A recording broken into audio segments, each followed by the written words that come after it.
So it's fair time, but my next guest is on the line, and Shane Clacken. Good morning, Shane. Good morning, Heidi. How are ya? Well, I'm out at the cat, feeling good to be out here. It's nice and green after the rain last Tuesday, so couldn't be any better. Plus, we're branding calves out here today, so it's going to be a busy day, just like always. It's always something, but you not only just busy with that, but you've had a busy week from the legislative representative side. So give us a rundown of what you've been up to. Sure, you bet. You know, there's a lot of things that always happen. You know, last weekend, my wife and I were down in Estes Park. A lot cooler down there. 105 or so up here, and down there is in the 90s. That was a business development thing, which applies to everything, leadership development, basically. We come back on Monday night at midnight. Of course, Tuesday we got our big rain. Wednesday really started with my stuff here legislatively in Lewistown. It was a big day in Lewistown. Had a meeting at the Snowy Mountain Development Corporation. We had a discussion on TIF, tax increment financing, and how all that works. Rolled right into a meeting right after that, into a meeting with a gentleman from the American Prairie. But on my way to American Prairie, I had the opportunity to stop by for ribbon cutting with a Bonton Barbershop. And that was a success story in terms of what happens when, somebody calls a representative and gets some help. There are some issues with the Department of Revenue going on, and so I got a hold of whoever I needed to get hold of there and help get those issues straightened around. So the new owners of the Bonton were able to get into that building. So it was really nice to meet the gal and husband that own and operate that now. They were thankful, of course, that they're able to buy it, and I hope that we were able to expedite that by making a few phone calls on their behalf. So I think that was very, made things worthwhile for sure. Oh, that's pretty good. That's awesome. We always like to see businesses in town.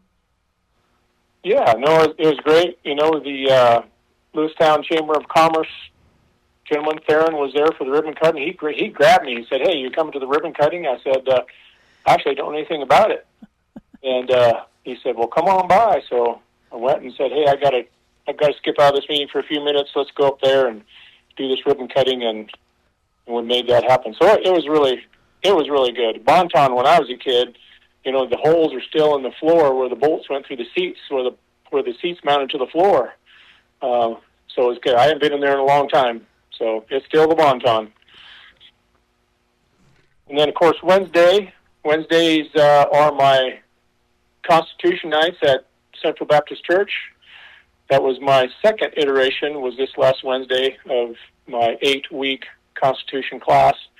And glad for all the people to come. Anybody can come at any time because the classes aren't dependent upon being there before. They're all self-contained, and you can learn a lot attending the ones you can attend.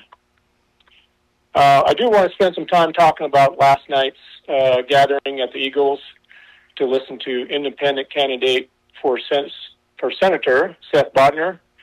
I was a little disappointed in how many people were not there. It was fairly lightly attended. I wish it would have been more attended. I did recognize basically most of the people there, and I got a chance to ask a few questions. And we were trying to get to, who is Seth Bodner? And myself and another conservative were there asking questions. And the other questions that I heard, it started out with a softball question, which was, we were there for a job interview, so we started asking some harder questions. Seth is definitely, at least what he's advocating is, doesn't lean one way or the other, or in terms of a Democrat, Republican, liberal, conservative. That's what he says, but, we all have some leanings. I have an idea, based on his answers, that he's more conservative side of it than liberal side. However, those are words. Actions are what we need to look at. So we didn't get to talk about his record much. I had to get up and leave actually about an hour and a half into it, hour and 15 minutes into it, because I had to go to a fire council meeting, and which I spent there until about, 8:30, 9 o'clock, it seemed like. So yesterday in itself was a pretty busy. But I do also think it's worth talking about the success of the 4th of July celebration again out at the fairgrounds. Of course, all the parade and everything for sure. But I was really super happy with the 4th of July Judith Mountain Players reenactment of the signing of the Declaration of Independence. And I do want to let everybody know we have 169 more signatures on the Declaration of Independence. And would really like to figure out a place where we can hang that, frame it really well and hang it, and let that be a commemorative reminder, well into the future of that event, that we celebrated the 250 and it was a great success.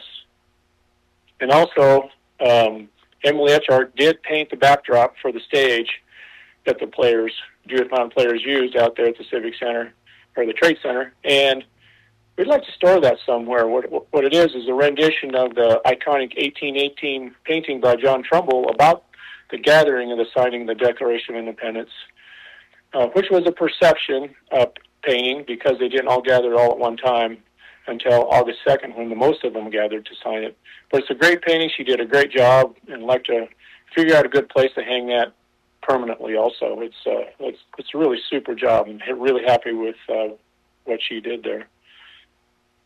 I can't even remember much about last week because these weeks go by so fast. I'll check out my phone here and see if I can come up with have any really specific things that happened last week. After the 4th of July, it was basically we're gone on Thursday, came back Monday, and then so that's really about it, other than that locally we had that's one thing that happened Tuesday night. So that same night it rained a lot. Yeah, the Fergus County Republican Committee meeting on Tuesday night out at up the Elks.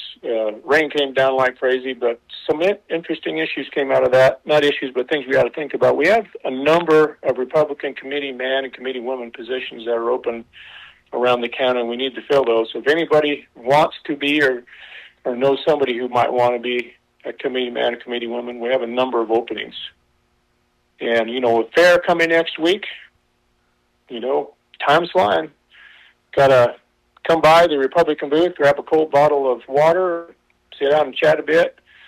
I'm going to be gone, however, to Helena on Thursday and Friday for a local government committee meeting where we're going to discuss one of the things that affects all of us, whether we can make the connection or not, is that is the statewide public safety communication system funding. It runs out of money, $3.75 million annual maintenance budget on that to include salaries come out of that maintenance budget for the statewide public safety communication system. Runs out July 1st, 2027.